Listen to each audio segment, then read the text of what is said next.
though I have a loud voice, I'll use the mic just in case, and also for the people who are remote. Is this too loud? No, never. Too loud? I can also hold it a bit further over here. Is that good? Too loud still? We won't fall asleep. Are the mic better? Done. And I can also just project. Sure. Okay. This better? Yeah, there's a little bit less reverb, but most of the words will also be on the screen, and we're going to do something different, which is handouts. And we're going to be, not quite yet, but I love the enthusiasm. Thank you. Thank you, darling. So yes, I'm Rabbi Yarkin. I have worked here in the past. I have taught MIDs back in the day, before COVID, and then I left, and I'm now working at Hillel in Northridge. Just if you want to place me, I'm the Hillel campus rabbi for CSUN, LAVC, Pierce College, just if anyone has kids, grandkids that are involved in that. But I always happily reply to the call if Susie or Rosie say, we need a last minute sub, because I love getting to teach to you all, because you are scholars, you are wise and smart and beautiful, and I just feel so comfortable because Adat Ariel is my home. I right now have a 6-year-old who is at CWC, 100 feet away, and would be very excited if he knew I was here. And I also have a 4-year-old at the ECC, right over there. So that's just like the early childhood center. So that's the Adat Ariel daycare. So I'm here every day dropping kids off anyway, so I thought might as well do some teaching. We thought we'd do a biggie, you know, let's go straight into philosophy, existential crisis mode. It has been incredibly hard to be publicly Jewish since October 7th, and really always, you know. I'm not going to get political, like this is not what this is about. We're going to be doing some beautiful, deep thinking together that will hopefully be very positive. But as a campus rabbi, I keep getting that question, why? Why are you choosing to say you're Jewish? Why are you choosing to be a rabbi? Why are you choosing to educate your children in Jewish schools? Like you're putting a target on your back. And then you just think, why are the Jewish people so stubborn and so resilient? Like, why have we chosen to stay Jewish?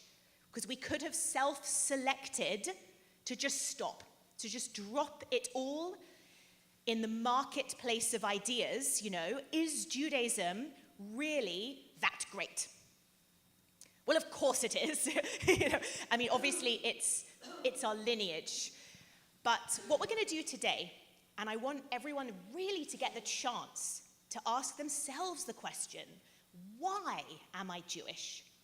And this isn't about blood, because obviously you automatically get to be a Jew if you were born of Jewish woman, or if you were born of Jewish man, according to Reform rabbis, and the conservative movement are working on that. So it may well be that in 10 more years or whenever, if you have one Jewish parent, you will be considered Jewish. Some people consider, oh, I'm half Jewish if I have Jewish ancestry.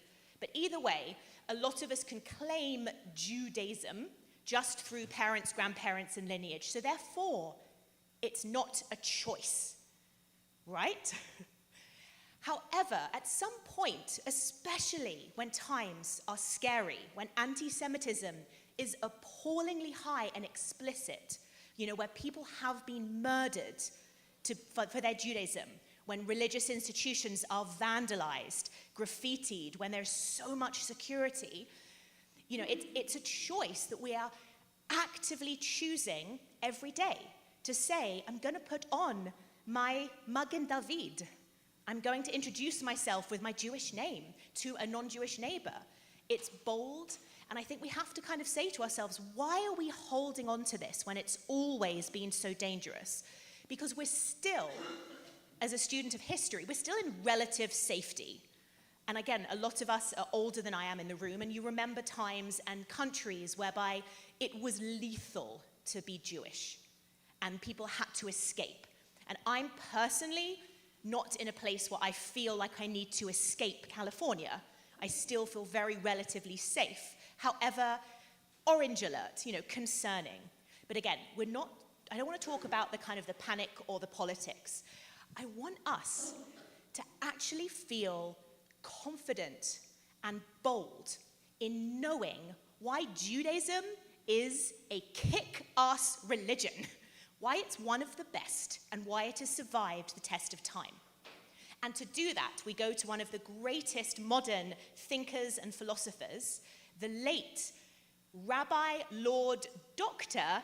Jonathan Sacks, correct. I will almost always mention him whenever I teach because he is one of my greatest inspirations for wanting to become a rabbi. Because he's many, many things. He's a scientist as well as a religious thinker. He is spiritual. He was a good man. And we love him very much. So how this class is going to work, because I don't want to do all the talking, but there's a lot of you here, I'll read out loud quite a lengthy, terse, few paragraphs that is a condensed essay that he wrote responding to that very important question, but why? Why be Jewish? He responds. It's brilliant. I want everyone to read it. I'll read it out loud and slowly, but then I've also got it on a source sheet, and I'm going to pass them around, and I want you to work in chevrutas. Hands up if you've worked in a chevruta before or you're familiar with the beautiful Jewish concept. I love that there are some head shakes because it's a wonderful experience that I'm glad we'll get to do today. Chevruta actually means friend, fellow. It's a way that you basically turn to a partner, someone next to you. Possibly, if there's an odd number, there can be some threes. You'll read it together slowly, and you'll ask each other the questions that I have on the bottom, because it'll be a way that you'll get to think your own thoughts, and just with one other person, rather than a whole room, you'll get to process it, which means you get to say more and hear more. So hopefully you'll get to do 50% of the talking rather than 2%, and you'll get to kind of own the text a little bit more. And we'll give you like a solid 10 minutes on this. Because again, there's different questions and you'll get to reread and look at your favorite thing. It's not scary, and you can choose a friend or a partner or someone you've never worked with before, and I will also come round and facilitate. So if you just have a baseline question or something you don't understand, I'll be there for you. It's not that scary, it's fun. And by the way, if you've kind of finished, you can just then talk about anything you want. But that's a chevruta experience. And it's really precious, and it's a classic Jewish way of learning. This is how they study Torah and Talmud in yeshivas. You find a person and you work your way through the text with them. But like I said, just to kind of get the text out there, we will have a look. And it's a little bit small because it's long. That's why I'm going to give you these, which hopefully are also legible. So this is from Rabbi Jonathan Sacks. The answer to why be Jewish lies in what Moses said to the Israelites at the end of his very last address. I have set before you life and death, blessing and curse. Therefore, choose life, that you and your children may live.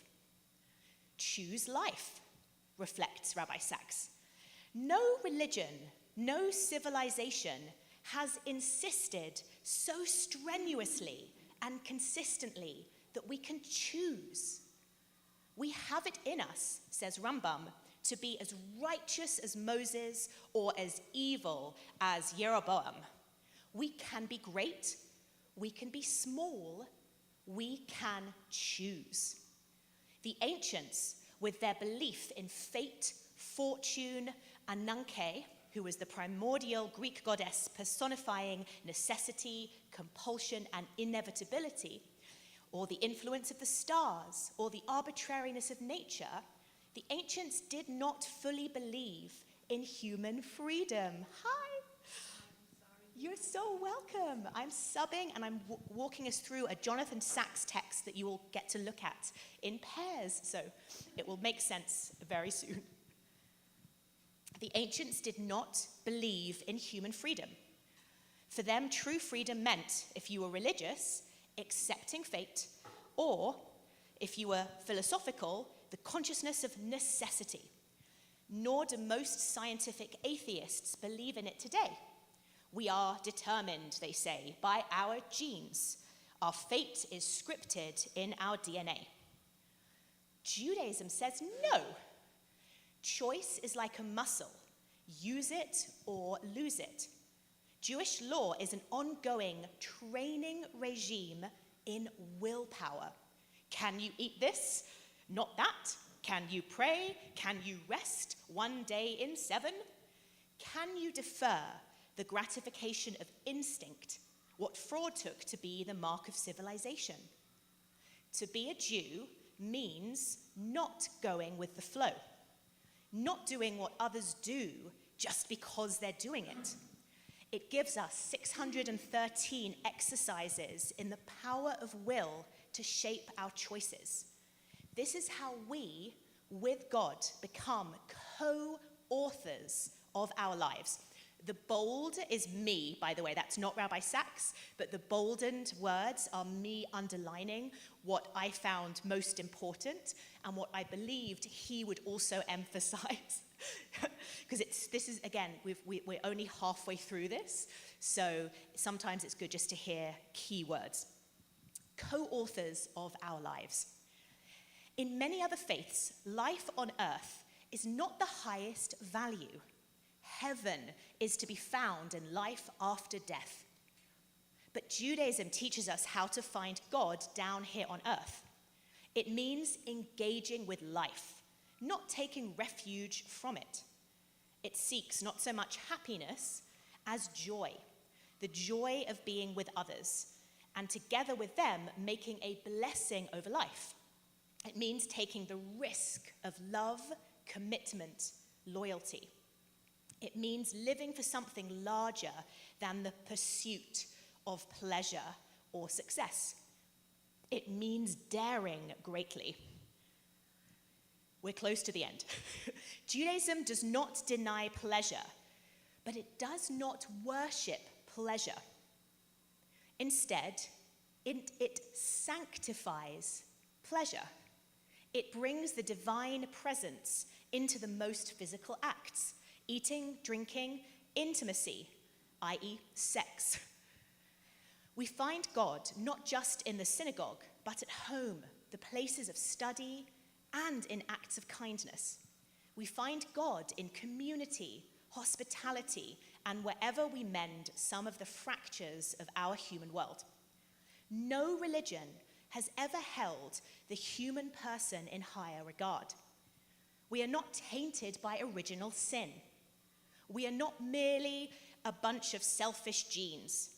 We are not an inconsequential life form lost in the vastness of the universe. We are the being on whom God has set God's image and likeness. We are the people God has chosen to be God's partners in the work of creation. But we are not better or worse than others.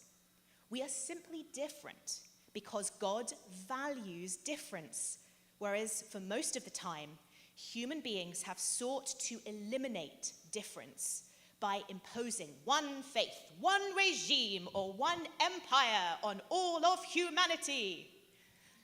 Ours is one of the few faiths to hold that the righteous of all nations have a share in heaven because of what they do on earth. Last slide. Choose life. Instead, people choose substitutes for life.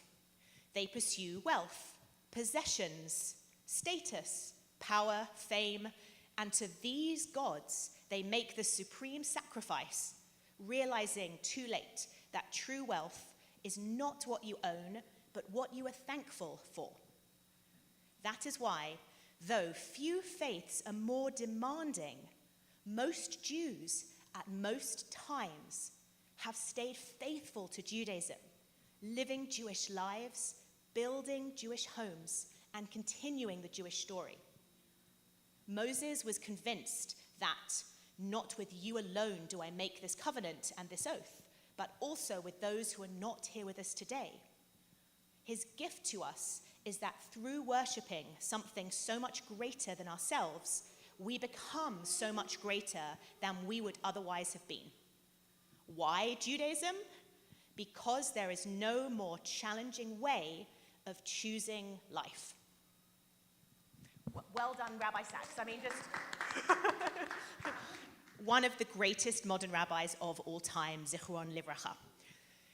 So that was long and weighty, and there are several reasons why he values Judaism a lot.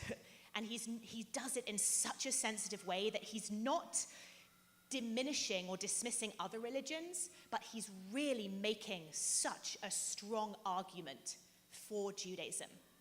And I think unconsciously, a lot of us have internalized it, like we know it. This is why we choose to be Jewish. This is why you are still here on a Wednesday morning choosing to learn Jewish stuff from a Jewish person with other Jews, But it's really nice to have it put into words. This is a defense of Judaism. And what I want everyone to now get the chance to do in a few minutes in Chavruta is read this text again. I underlined a couple of phrases and words that just spoke to me, because every time I read it, I just got so excited, like, yes, that's a great line, Rabbi Sacks, well done. That's also why I love Judaism. But there's so much in here, and there may be stuff that you don't agree with as well, or that you don't quite follow. And that's okay too, because he's just a person trying his best, and he might not have, the truth on everything. But what I'd love everyone to get the chance to do is think about these thoughts. So first of all, what do you agree with, if anything? What do you disagree with, if anything? Does anything especially excite you or trouble you? Is there anything on the page that you hadn't really thought of before?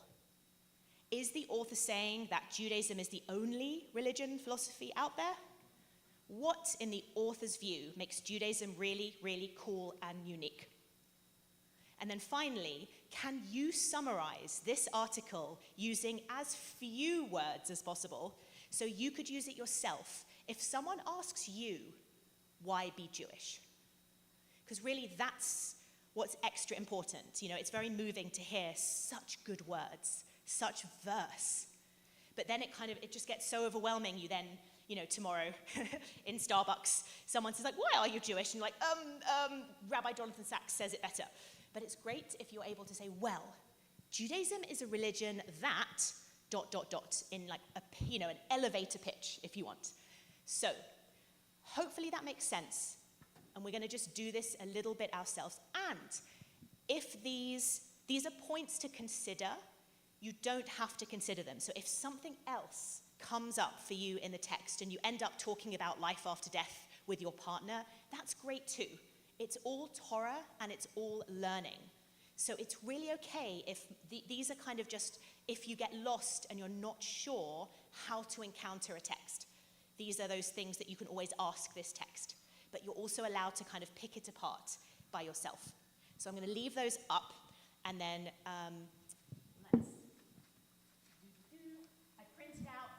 I printed out 25 of these. I think there might be a couple more people in the room, which means a couple of people can share. But yeah, just make eyes at someone next to you, and kind of with your eyes, you can say like, yeah, you want to work with me? And you're allowed to say, no, thanks. Like, I want to find someone else, with no offense. But yes, we'll get to it. And the room should become noisy with Torah studying and getting through this. You can read it out loud. Somebody else who wants to get out here real fast went down to shoot. Oh, she's going to fight. Oh, but she's going to fight Roe. Oh, yes, she's going to fight Roe, I think.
Okay, my darling scholars, thank you so much for engaging in the Jewish holy practice of Chevruta.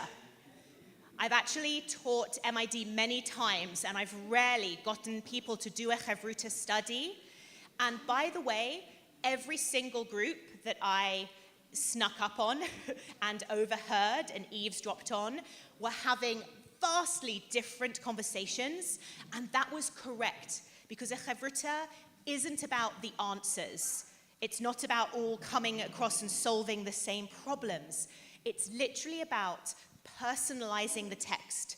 And that text triggers different ideas, emotions, and memories in all of us.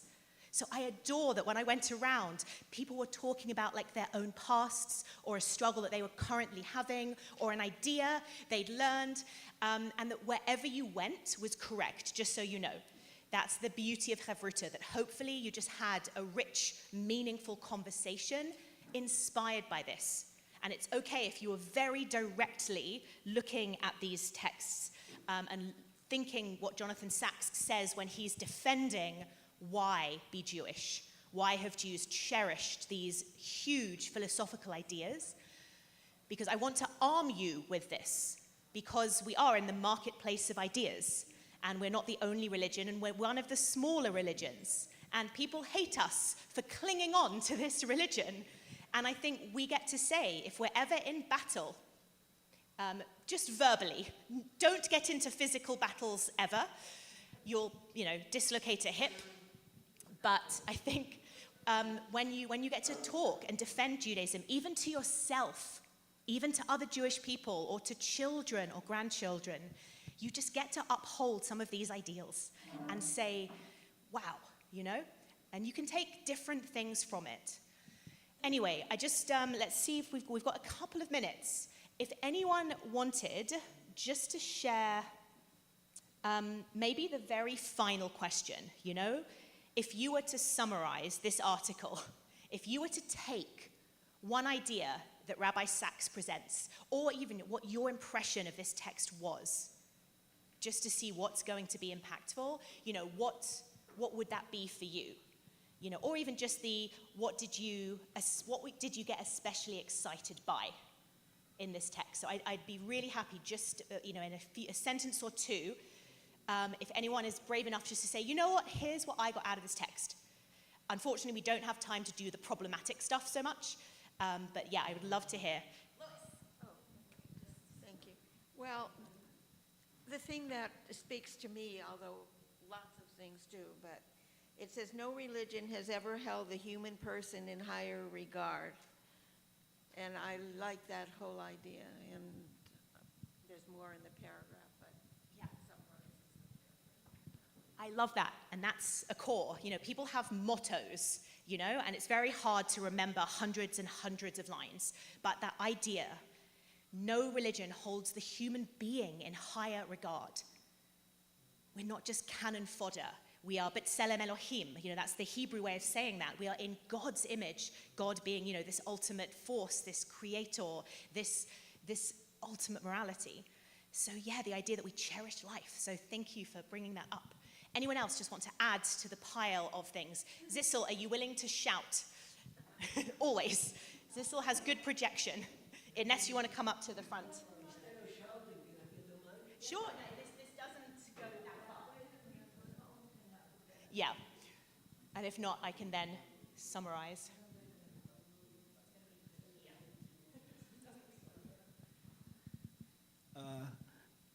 A great rabbi gave the essence of Judaism. I believe it was Hillel when he says, that which is vexing to you, do not do unto others. One of the beauties of Judaism is that belief, your behavior to others, which reflects how others will behave to you. So that which vexes you, do not do unto others. Amen, and you are right, that was Hillel. Thank you so much. Again, that is, and again, Rabbi Sacks has sat with that text as well, has read the Talmud, has memorized it. He's such a scholar, and he is definitely inspired by that. The golden rule, treat others. A couple more very quick takes. Lani. Lana. I rarely correct people. People ask me, is it Lana or Lana? I had a cleaning woman who called me Miss Laura. I didn't correct her, but you didn't say Lana or Lana or Laura. You said Lani. So I corrected. So I have compelled myself to answer. Okay, what I like is that it focuses in on what brings us joy in our life. It is our Jewish values, the being with community and family, and it is not about possessions and stuff, and it's what I have found in Judaism. And I always had the philosophy that I didn't care about being rich, which is nice, but that I had sufficient stuff to take care of myself, to be happy, to feel somewhat secure, and that the most important things were my husband, my children, my community, and whatever, and it has brought me nothing but joy, and I like the focus. Toda Rabba. Rabbi Sachs is crazy about joy versus happiness. You know, he says happiness is always very personal. It's something good, and it's pleasurable, and it's a pursuit. But joy is spiritual, and it's communal often. You get better joy at a simcha, which is why we call a public celebration of like a wedding, a party, a simcha. So 100%, joy is very much there, and it's very much therefore anti-asceticism, or let's focus on the current world, because that's the only way to get joy. So yeah, it's a very core part of his philosophy. Rosie, do you want to? This, I think, will be like the last comment, because then I want to end on a very short text. Yeah, I think I want to agree with Lana and with Cecil, because what we focused on was the concept of righteousness, of being good to others, and that in itself should be preeminent over acquiring goods, being rich and all, because most of us are not going to be that wealthy or have all the fame. So you have to find satisfaction in life by being good to others, and hopefully, that'll spread and they'll be good to you. Nailed it. Thank you. You have absolutely disseminated like the core, the kernel of, I think, what Rabbi Sachs is presenting to us. You know, why be Jewish? It's literally the way to have this rich, meaningful, joyful life where you make the most of it, and where you're in gratitude. I heard that as well from several people, that it's not about success, although obviously it's good to be successful and strive and achieve. But he has this beautiful line somewhere about it's not how much you have, but it's what you can be grateful for. It's an attitude shift. Do you want to share? That's very true as well. We don't have a choice often in our circumstances and in our reality. And sure. So I'll summarize it in a sec. I just want to finish what she's saying. Sure. Right. So we've got the very important point that we often feel like we don't have a choice, those of us who were born Jewish. And there are many people who convert and choose Judaism. And especially when we're minors, if we're 6 years old, we definitely don't get the choice. It's imprinted and stamped, and all of those choices that our parents make shape us. But I would argue that the moment you leave home, and often when you're a teenager and your parents are asleep, you make the choices that are right for you. And sometimes it doesn't feel like a choice, because it would be rejection. Sometimes if you were to leave or change the shade of Judaism that you practice or abandon it, it would destroy the hearts of a parent or two, and that isn't a choice you're willing to make.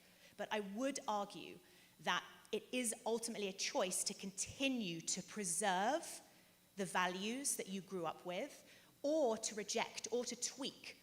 So if you look back at how you were raised and where your parents and grandparents were, there probably, by necessity, are some differences. And right. But and again, like I was raised modern Orthodox.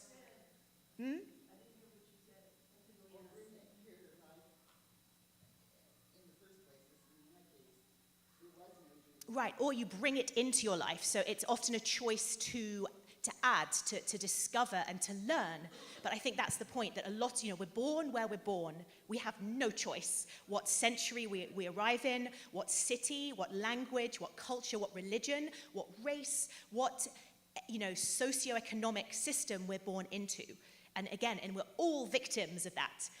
But the choice then becomes, once we emancipate ourselves, once we're older, once the older generation passes away, at some point we become masters, and we can choose to say, I will study more, I will be more religious, or I will reject, and I will be modern, I will be atheist, I will be secular. These are all choices, and hopefully, there isn't really wrong choices, because we're unique individuals.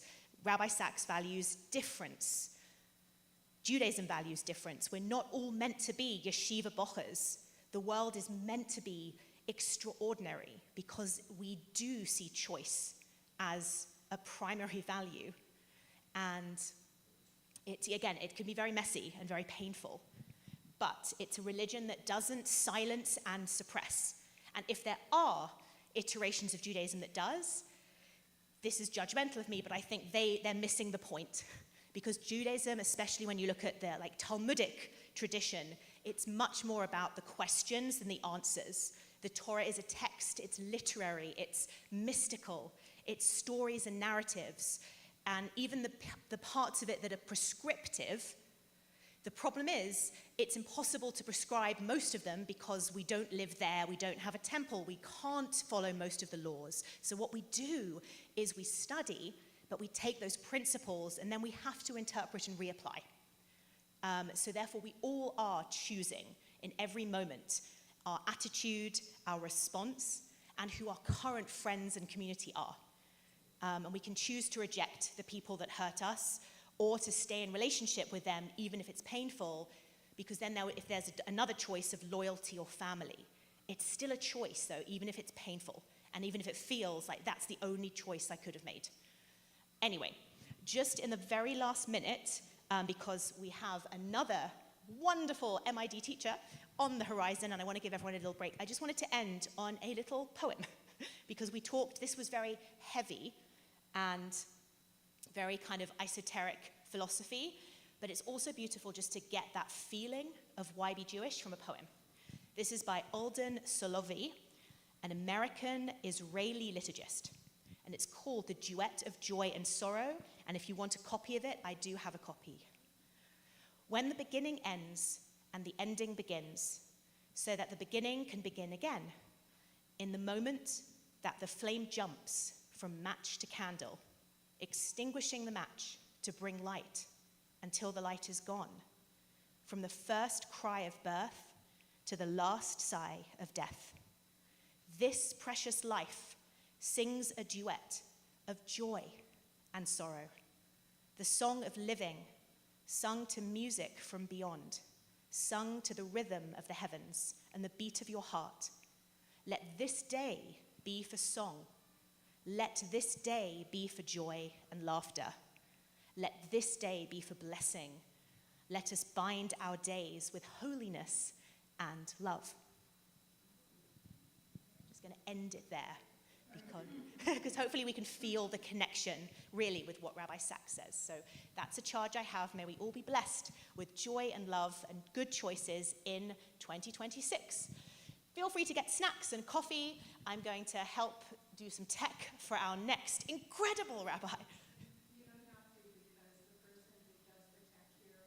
Oh, that's fine too. But it was such a pleasure and a privilege to get to spend some time with everyone.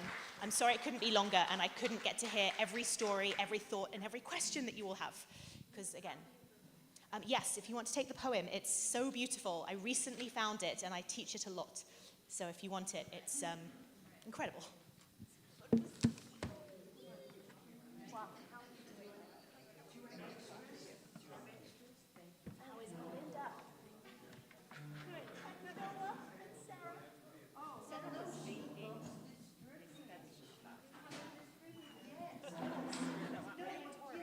Yeah, here, I'm going to leave it on the table. What's Noah up to?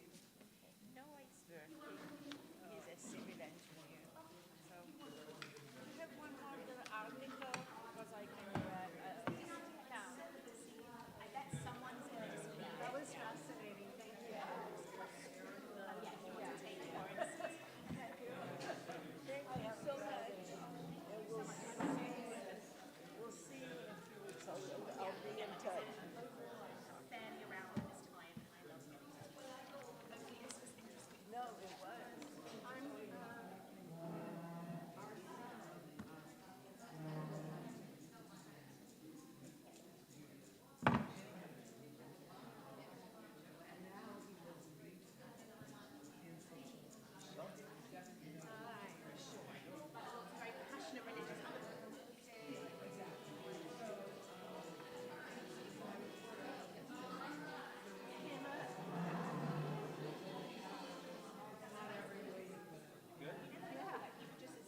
Hello, everybody. Good morning. So today we are going to take a look at Meyer Lansky. I wanted to give you some information, which is, I was just talking to Robert. Robert had an eye problem, and I do as well. So unfortunately, I'll have to have some surgery pretty soon. So it's not good for me to spend too much time trying to read, as I can't really see anything properly right now. However, I found a wonderful movie for us to watch. It's actually on YouTube, so it's not like a fictional movie. This is a real film about Meyer Lansky. And so rather than just cancel gangsters, I'm going to play that. But at the end of that, or close to the end of that, whenever we stop it, I am going to share with you some really important information about Meyer Lansky and Israel. So we'll begin with the film, I think, and where did Robert go? I guess yeah. Okay, so I think as long as I get this started, Robert, we're going to be fine. So let's say the blessing for learning, because even if you're watching a YouTube video, it's still learning. Baruch atah Adonai Eloheinu melech haolam asher kidshanu b'mitzvotav v'tzivanu la'asok b'divrei Torah. And for those of you who are at home, I will try my very best to hold the microphone up so that you can hear it. And Susie, you should probably just focus on the screen. If you... Oh, you have no control over it. That's right. Hello. Hopefully it will work out.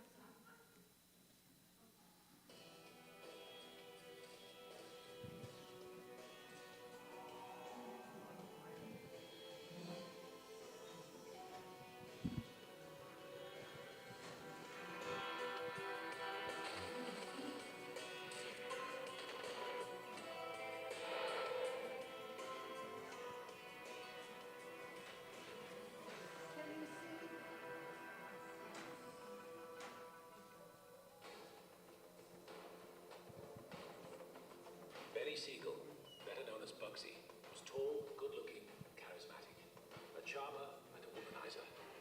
He was also a gangster and a killer. So let me stop for a minute. We're talking about Meyer Lansky mostly, but Benny Siegel was one of his closest friends and compadres in the gangster business. So we're going to see something, and I'll probably pause things every now and then to be able to tell you a little bit more information. But this video is starting with Siegel, and you'll see why in just a moment. Make it what? I cannot make it louder. This is up as high as it can go. So if you're having trouble hearing it, please try to come closer so that we can move on with it. And I'm holding the microphone there for the people at home, so that won't, as they say, wilt gar nicht helfen for you. It's not going to help. But let's try it again. He was a man with enemies. Late one June evening in 1947, he arrived at the Los Angeles home of his mistress with a friend. Siegel's mistress was away, and the two men made themselves at home.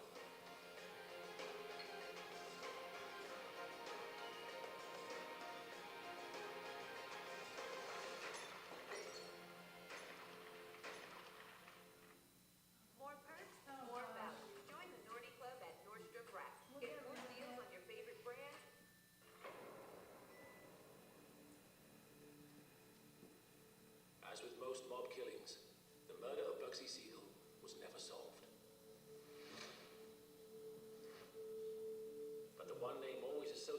Siegel's death is the one name he would have least expected.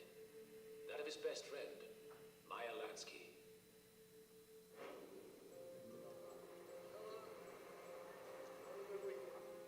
Meyer Lansky was one of the most mysterious of all mob figures. Little Meyer, quite tough, but not really a violent man. For some, he was the Jewish mastermind behind the mafia, pulling the strings from the shadows. He was a financial genius of organized crime. He was also a killer, part of the New York Mafia, very powerful and very successful. So this person, who I don't know who he is saying that Meyer Lansky was a killer. You will, if you read about him over many, many, many different articles, they will say that he was the least violent of any of these gangsters.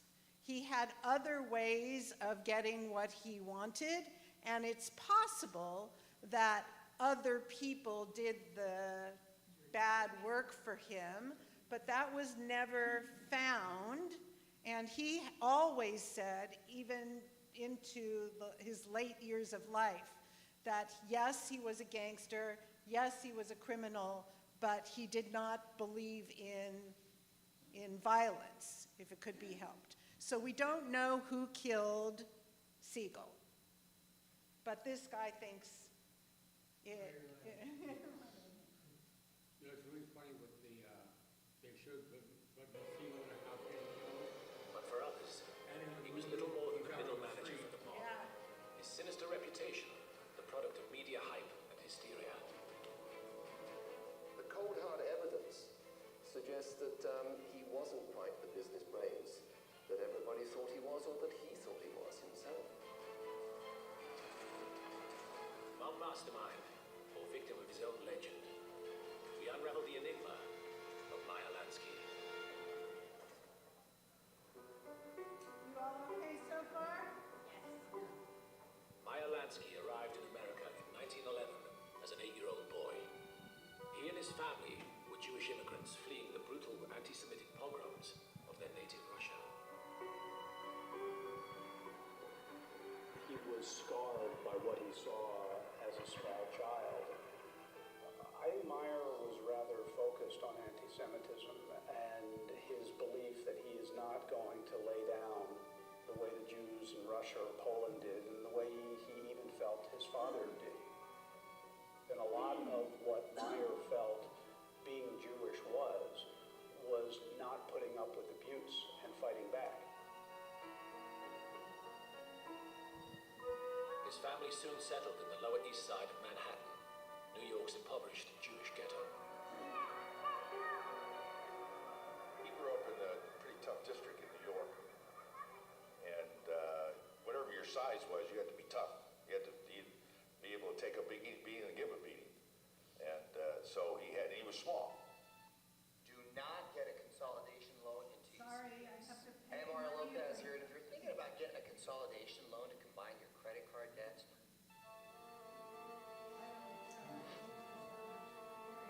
Just 5 feet 4 inches, Meyer Lansky quickly learned to use his fists and was soon in trouble with the law. It was at this time he'd first met another young Jewish hoodlum called Bugsy Siegel. The meeting happened when Siegel became involved in a street brawl. Siegel had these charismatic good looks, and he got involved in a fight, a street fight, and he picked up a gun, and he was so transfixed with the fury of the fight and his anger that he raised the gun and was about to shoot somebody, and they could hear the police coming from all directions. It was only when Meyer sort of physically restrained him and pushed him away that he was able to save him. He said that was the beginning of their friendship, and that, of course, was actually the nature of their relationship. Lansky was the brains, Siegel was the brawn.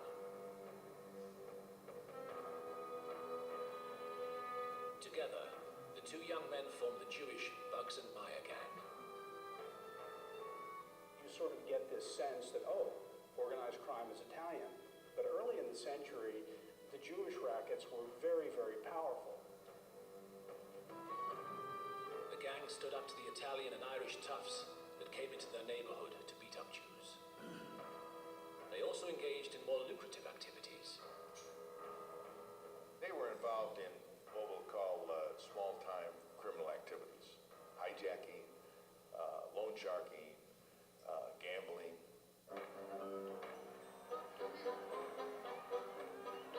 Lansky and Siegel's big break came in 1920 with the introduction of prohibition, the ban on the consumption of alcohol, a ban which spawned a lucrative illegal trade for mobsters of all ethnic groups. It was prohibition that turned all of these low-level street predatory criminals into business executives because they had to figure out how to manufacture, import, distribute, sell, run real organizations.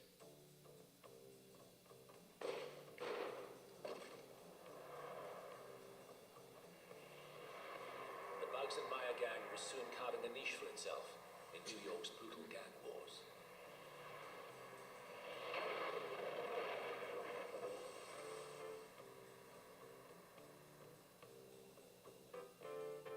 And it was at this time that Lansky made what would be the second key alliance of his life, with Italian mobster Charles Lucky Luciano, a man whose respect Lansky first earned when they were teenagers, and Luciano tried to rob him.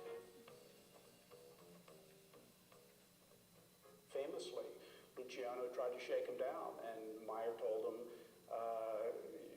in no uncertain terms, in very colorful language, where he could get off. You think that because I'm Jewish, I'm just going to fork over money. That's not going to happen to anybody. With Case Connect, you don't just settle, you settle the score. 30 seconds, they scan your case, tell you what you're owed, they pay. Or we make sure they wish they had. They got the... It was the start of one of the most important friendships in the history of organized crime, and of a groundbreaking Sicilian-Jewish alliance. Luciano really didn't like the old-time Sicilian bosses, the notion that you only stick with your own. A lot of the newer, younger Italians, they didn't really care about the cultural precedent for setting up a gang. It had nothing to do with Sicily. They wanted to make money, and guys like Meyer, who were Jewish, wanted to make money. So I just want to let you know, ask you whether you're getting information from this. Is it interesting enough for you? Yeah. I feel so guilty, but I can't do anything about my eyes. So one of the things that will become clear, and I don't know how to skip along too much of this. I don't know how to skip along too much of this, and I want to make sure that you get the information, is one of the things that becomes clear here is that there's a lot of murder happening, but it's not a lot of murder of people like you and I. And that's assuming that none of you here are gangsters. These are New York gangsters, but there's certainly, you'll see that Siegel liked to go to LA because he liked to be involved with the industry, with the movie industry. He was, as they told you about Siegel, he was a good-looking guy, and he liked to mesh with all of those. But the person that we're focusing on today, Meyer Lansky, was a New York boy bred, and that's where he basically stayed. Now what we're going to see is a little bit of the destruction of the classic Italian gangs as the multicultural gangsters started working together. So that's what just happened. You're all right? Okay.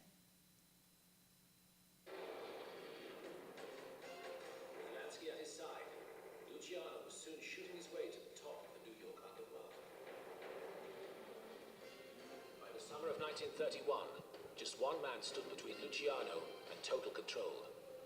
Salvatore Maranzano, a classic old-style Sicilian mob boss. Luciano turned to Lansky for help. One of the stereotypes of the Jewish rackets is the Jewish guys handled the money and the Italian guys were the tough guys. Not true. Interestingly enough, when Luciano took over the Italian rackets, it was the Jewish muscle that played a big role. The idea was that if you use Jewish gunmen, we get very ethnic now. If you use Jewish gunmen, the Italian criminals wouldn't be so suspicious because they wouldn't look like Italian hitmen or Sicilian hitmen. At Luciano's bidding, Lansky organized a gang of Jewish assassins to visit Maranzano's offices on Park Avenue, posing as tax inspectors from the Inland Revenue Service. One of the guys whose name was Red Levine, who was known for being an Orthodox Jew who would not kill on the Sabbath. But Maranzano was so bigoted that he felt if some Jewish bean counter IRS guys came to his office, they couldn't do him any harm. Well, not only did they do him harm, they killed him.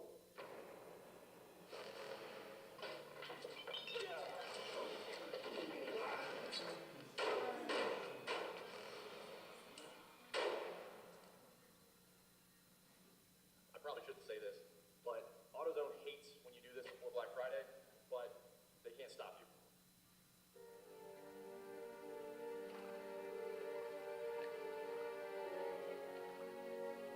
With Maranzano dead, Luciano became the king of New York and set about establishing the structures of the modern mafia. Meyer Lansky now sat at the right hand of the most powerful mobster in America. But he knew there would always be limits on his power. Lansky could never be a leader for one reason. He could never be a member because he wasn't of Italian or Sicilian extract. He was a Jew and he knew his place. He was highly respected as somebody who had the ear of Luciano, who could talk to Luciano, and he was a great entrepreneur in criminal endeavors. But he was never a kingmaker or in a position of authority. From now on, Lansky's role will be that of a chief executive in his various criminal enterprises. Powerful, but answerable ultimately to Sicilian bosses.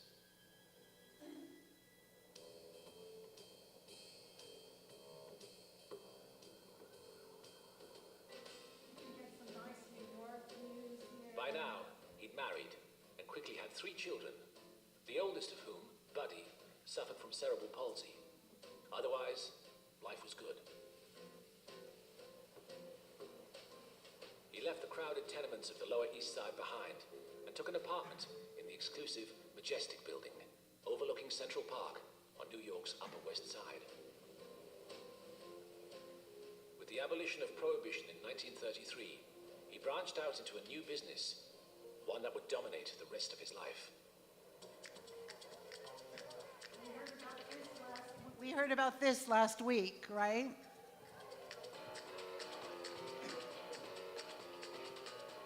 Meyer Lansky was brilliant mathematically, and his real interest was gambling because he had a knack for it. Lansky was good with numbers. And the whole idea of gambling is you got to be quick with numbers, you got to know the odds.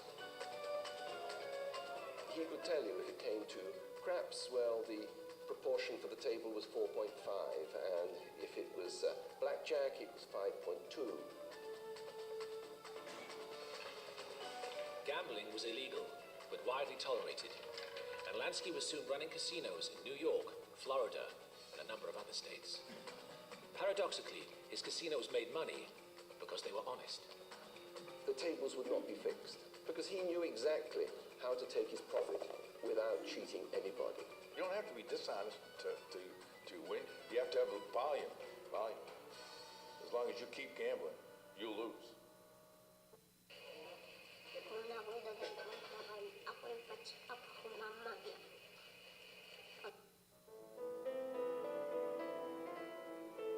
By the end of the 1930s, Lansky's casinos had made him a wealthy man. But the little Jewish immigrant from the Lower East Side craved something more than wealth. Right through Lansky's life, there is this wish to be respectable. And right through Lansky's life, there is this feeling that he is not a criminal, that he's a citizen like any other. There is no doubt that the American people need an adequate merchant marine. How did Joe Kennedy make his money? What was the foundation of the Kennedy family fortune? Joe Kennedy was a bootlegger, and he was able to launder his fortune and use it to pay his son's way to become president of the United States. Meyer Lansky literally compared himself to Joe Kennedy and felt he was no more immoral than that man had been. He actually had a snobbish streak. This was somebody who studied history. This is somebody, when his friends were out carousing at night, would hire tutors.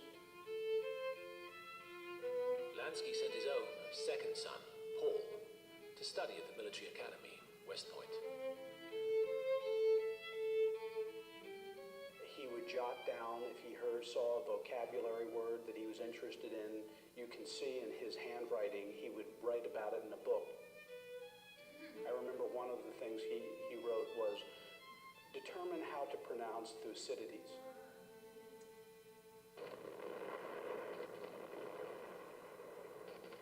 The attack on Pearl Harbor in 1941 and America's entry into the Second World War provided Lansky with an extraordinary and unexpected opportunity to prove his patriotism and win the respectability he craved.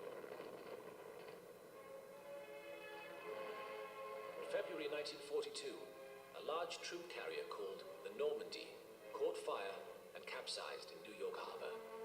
The death of a queen. Now the $60 million luxury liner lies on her side, mortally stricken. The Navy suspected sabotage. Many of the men who worked on the docks were Italian, a nation America was now at war with.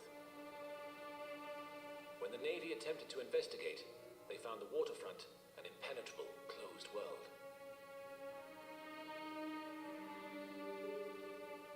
The longshoremen by nature are not the kind of guys who take well to men in uniform, government uniform, coming onto the docks and saying, I'd like you to snitch.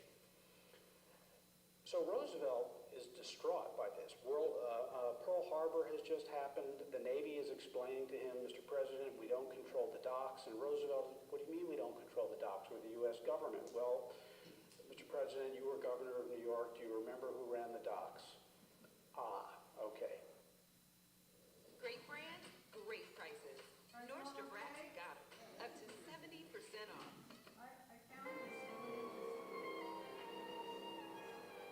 At that time, the docks in New York were controlled by the mob.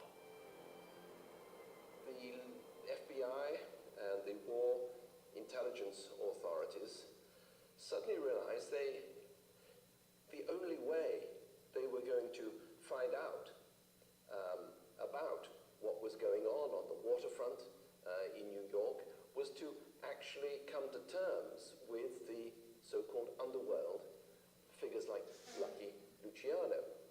The trouble was, Luciano was in jail.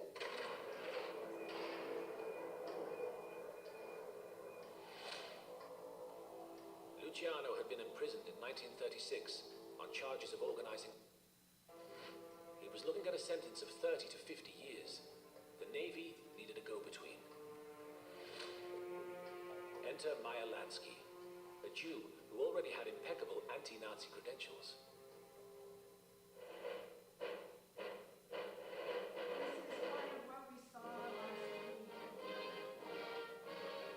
In the 1930s, New York's Jewish community had been threatened by the rise of the pro-Nazi German-American Bund. Jewish leaders had turned to Lansky, one of the few members of their community with the muscle to confront Nazi thugs. The Bund found themselves under siege by Meyer's boys. Meyer and Ben Siegel, and Meyer actually personally went to some of these rallies. They would go and bust them up. they would hit him over the head with bats, and they would really terrorize these Bund members. When the Navy approached him in 1942 to help them on the docks, Lansky immediately agreed to help. He arranged for Luciano to be moved to a more comfortable jail, closer to New York, and acted as a mediator in talks between the Navy and the Sicilian mobster. It's an extraordinary story. Lansky says, can Luciano be moved? And then you see, because there was an official inquiry into this after the war, you see the actual document saying, move Luciano, Mr. Meyer Lansky is going to come up and visit him. Do not request Mr. Lansky's passport. Do not take Mr. Lansky's fingerprints. What then resulted was a deal where Luciano could meet with his men in prison, where he hadn't been able to do that before. And yes, he gave the order to cooperate with the Navy, but he also was allowed to conduct business. It was an extraordinary deal, and it yielded almost immediate results. In June 1942, 8 Nazi spies were arrested following a tip-off from mob-controlled fishermen, an event later trumpeted by the FBI in this publicity film, although the Mafia's role in capturing the spies was not mentioned. Every time a car passes, the glare hits your eyes like a flashbulb. Sound familiar? I used to think it was just...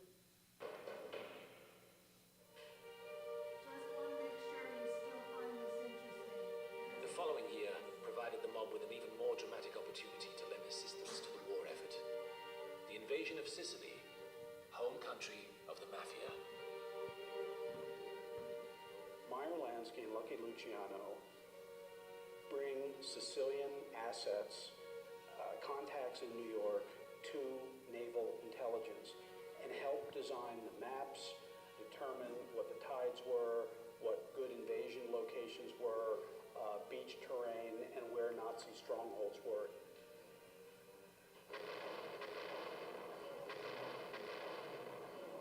As American troops poured ashore in Sicily, the mob assistance proved invaluable.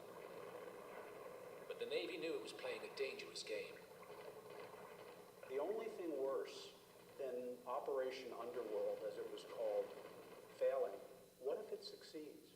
You're now in business with the mob.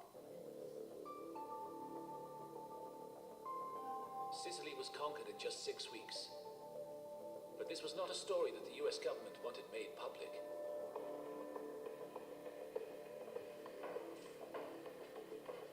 The mob's wartime collaboration was hushed up. Charlie Luciano was released from prison, but immediately deported to Italy.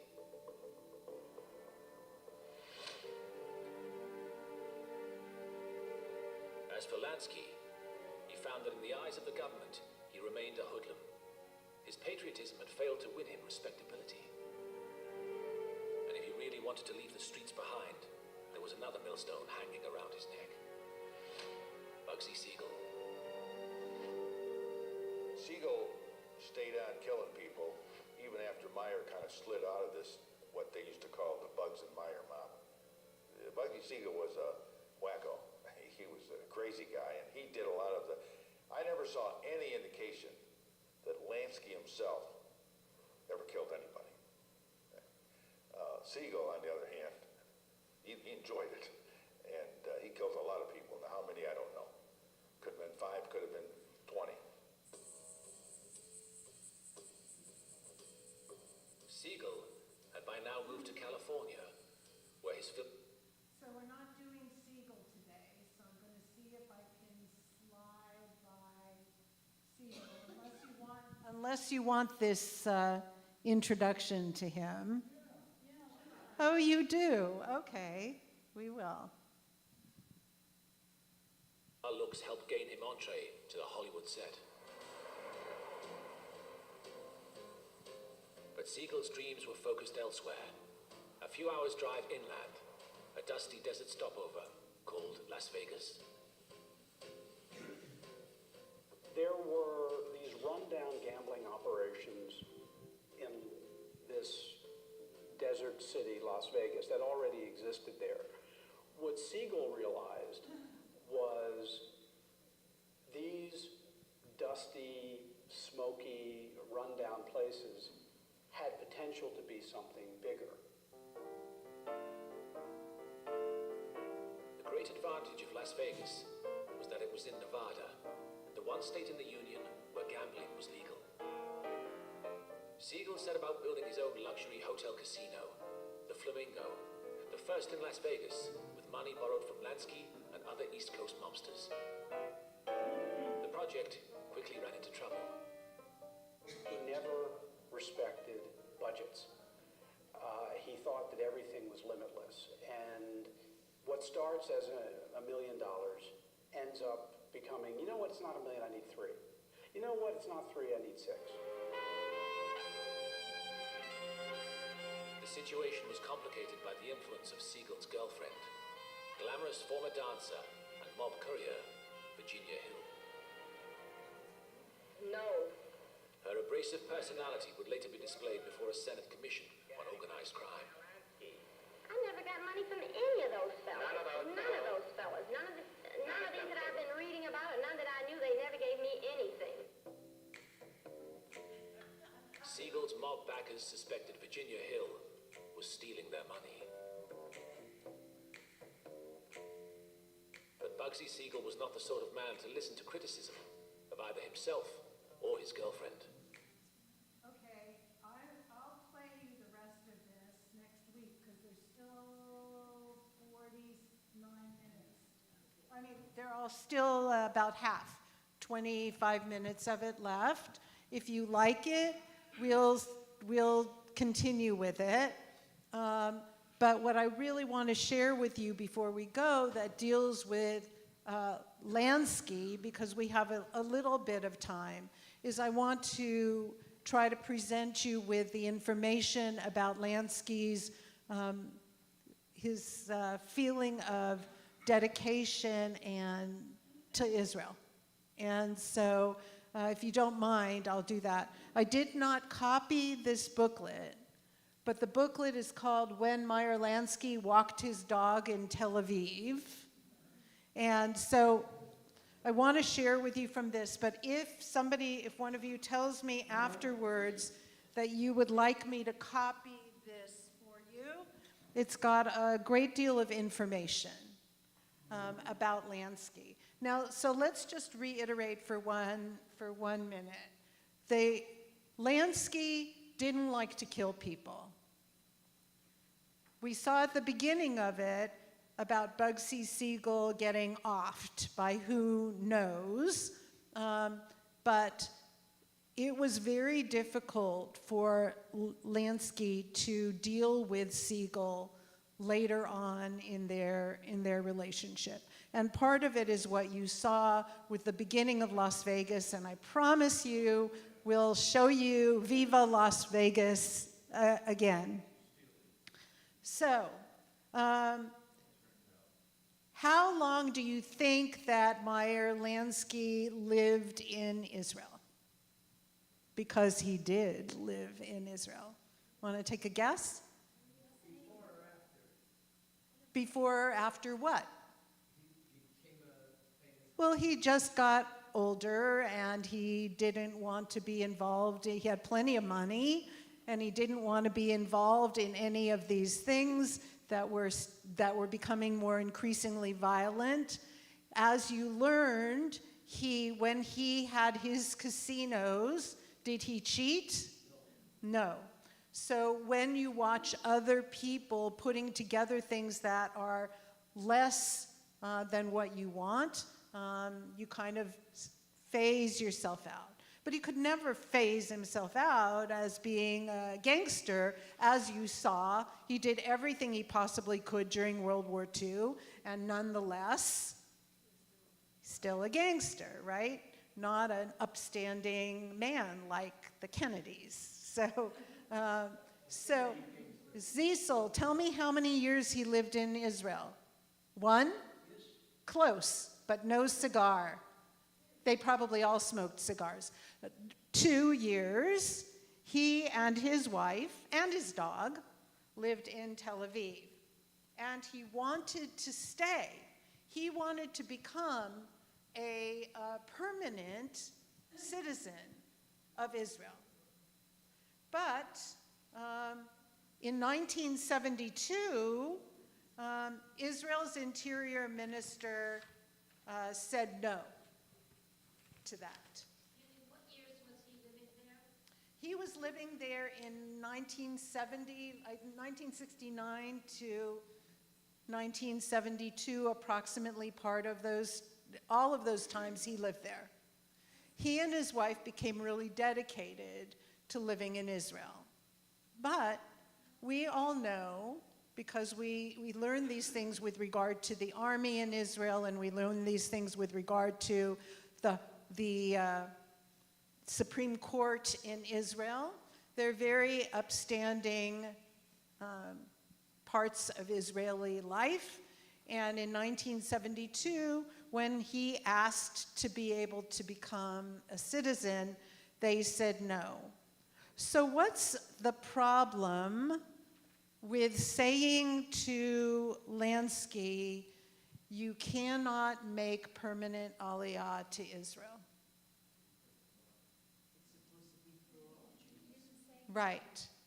If you are a Jew, you supposedly have a right to be able to become a citizen, an Israeli citizen.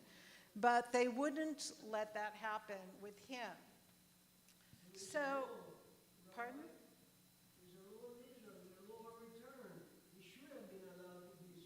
Law of return, and he should have been able to have been allowed. There was, though, however, in the Jerusalem Post, during that time in 1972, an article with his picture, that's not his picture, that's Siegel, but with his picture saying, does law of return apply to Jewish gangsters? Hearings on Meyer Lansky's attempt, it's hard for me, to obtain Israeli citizenship under the law of return opened before the High Court of Justice with State Attorney Gabriel Bach contending that if he were allowed to stay, many criminals would follow him to Israel. He added that gangsters are waiting to know what the High Court will decide.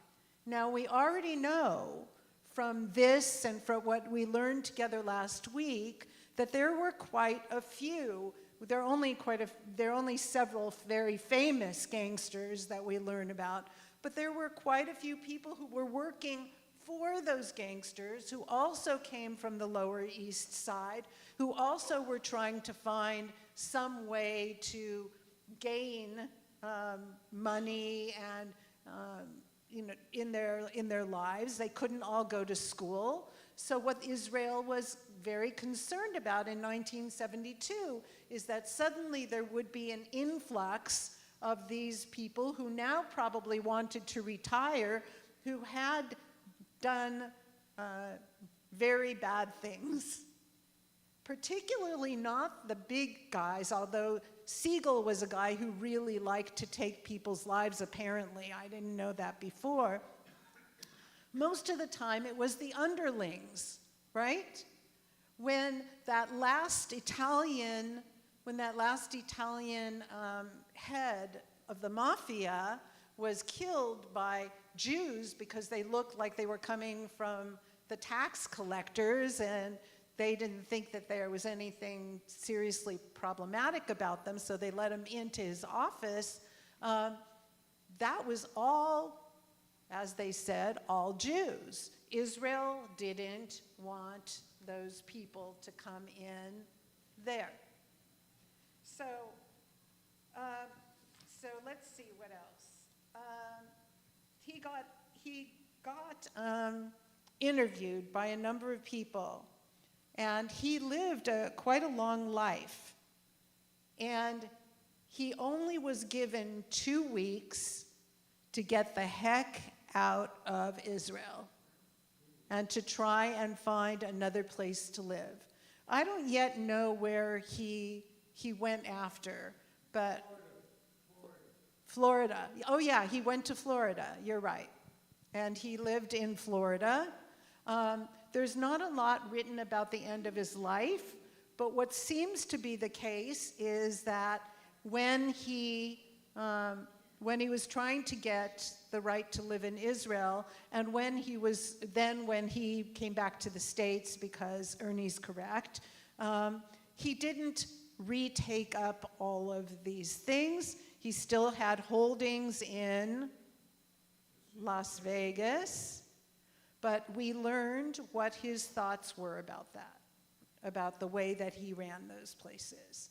So he, as they said, he worked so hard in his life to try and become somebody who was upstanding. And he never was able to succeed in that.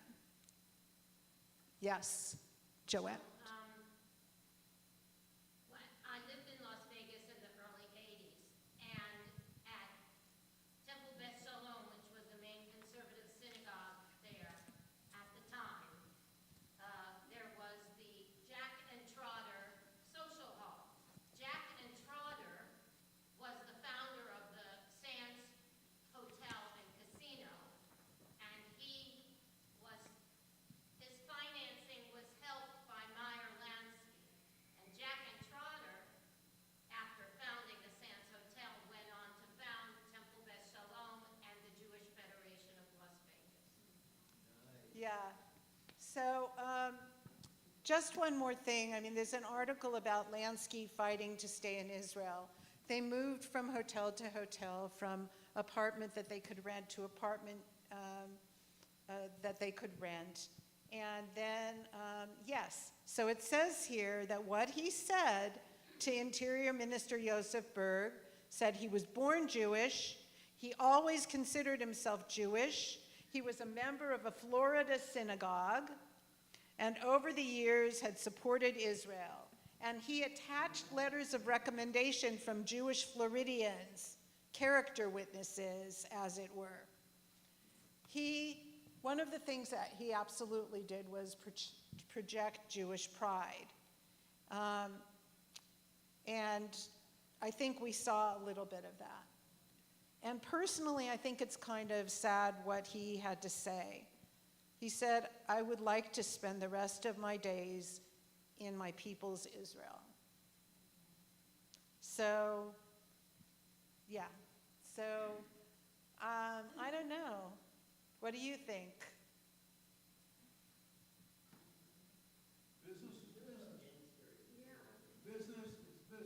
Business is business. Yeah. What? Say it aloud. Well, he was still a criminal anyway you looked at it, even if he wasn't that violent, he was semi-violent, but he was done with it, but it doesn't matter that he was done with it. Okay. Even though he was done with this, he was a criminal, even though he didn't want to be somebody who was constantly shooting up people, he still was connected to things like that, and that's what happened. You know, he organized a gambling business in Florida and Cuba. Oh, that's true, and that's coming up in this, so you'll see it again next week. It's 11:51. Anybody else have anything? Yes. Was he ever arrested? No. He was never arrested. So then he's technically not a criminal. That's very interesting. So he was technically not a criminal. He wasn't a convicted criminal. Right.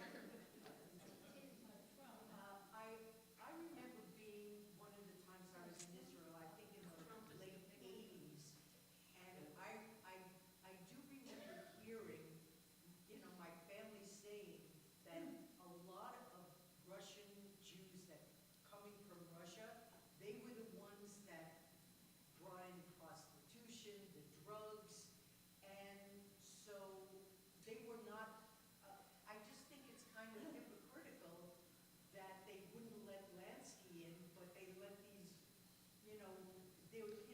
The Russian. So, Susie's been to Israel, and she recalls having conversation about the influx of Russian Jews. The whole thing about the mafia of Russian Jews, and the whole thing about the Russian Jewish experience that's different than Lansky, I mean, because they brought in prostitution, they're still doing that, drugs, all of these kinds of things. The reason that there was that I would suggest that there's a differentiation is that in Soviet Russia, Jews were being persecuted. And so Israel felt that there was a responsibility to try and help those people leave Russia. We all know about all the people who went from the United States with Jewish ritual objects, with foods, with all different kinds of things that they would sneak into the Soviet Union because people were being treated so poorly and there was so much fear there. And we all know about Save Soviet Jewry, which we all probably had a hand in order to be able to get people to be able to come to the United States or Israel. So it's a little different. The common theme that of your teaching this whole year has been Jews being persecuted and having to make the best of it. The pirates, Meyer Lansky, it was either you get shooken up by the Italians and the Irish, or it's Yes, these things about persecution cross the board. And also let me point out, because you just said that, at the beginning of this, where Meyer Lansky says to the Italian person, "I'm sorry, you're not going to mess with me," and it comes out of having been treated poorly in so many different kinds of situations. It's not that Israel doesn't deal with the issues that came about with Soviet moving to Israel. The other thing that's really problematic that happened there is that since there was such an influx of people, numbers of people who came from Soviet Russia came to Israel weren't Jewish at all. Still ain't.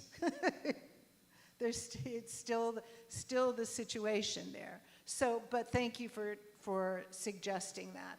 I personally think that all of this is really fascinating because you've said things that are really significant. These people did very bad things.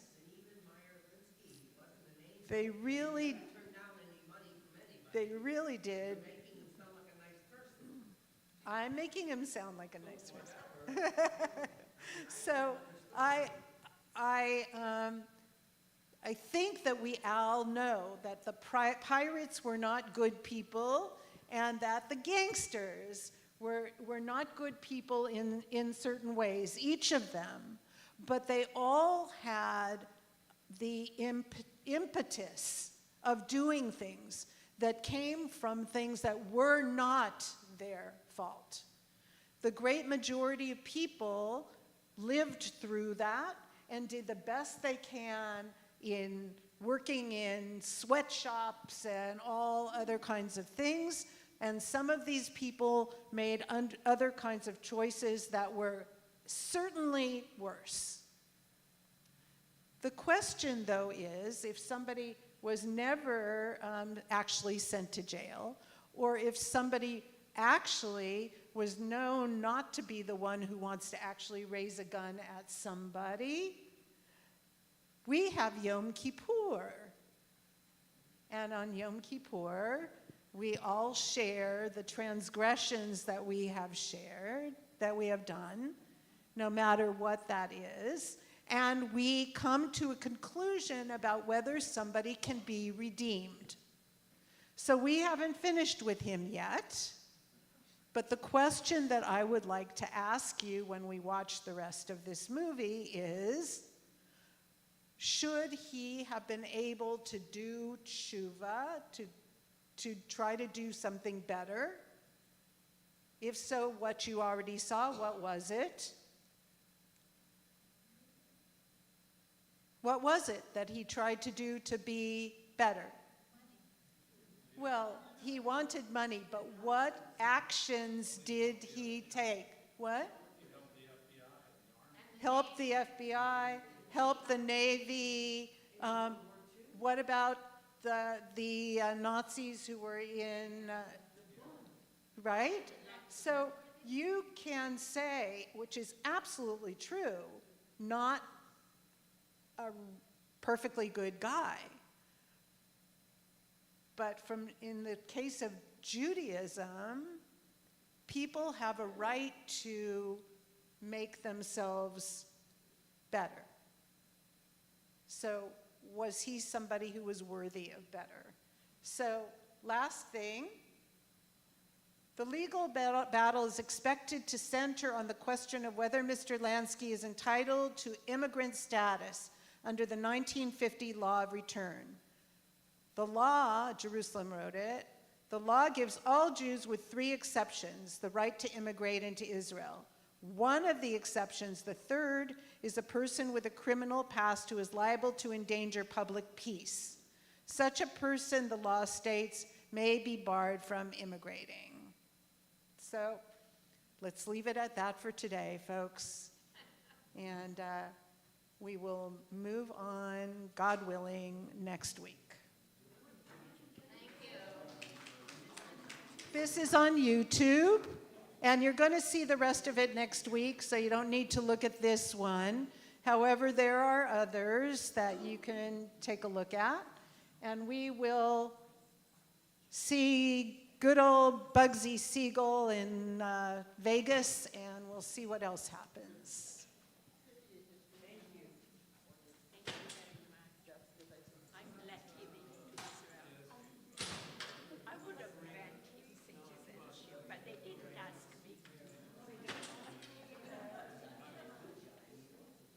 If anybody wants this booklet about Meyer Lansky walking his dog in Israel and the rest of this, please do not hesitate to let me know. I would like one.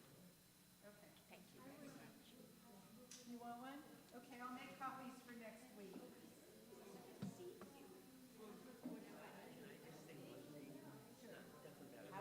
Have a good week.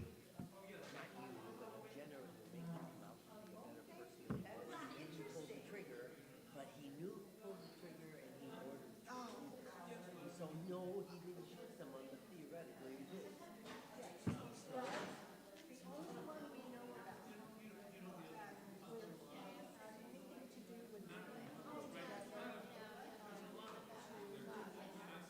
Was with the big shots, Italian mafia. That's the only one that they said. They could know and prove. But there might have been others. If he was in there for the money, which any way that he could get it, he wasn't as bad as the other side. I understand. He was bad. Just so you know, he was bad. I'm from Chicago. I know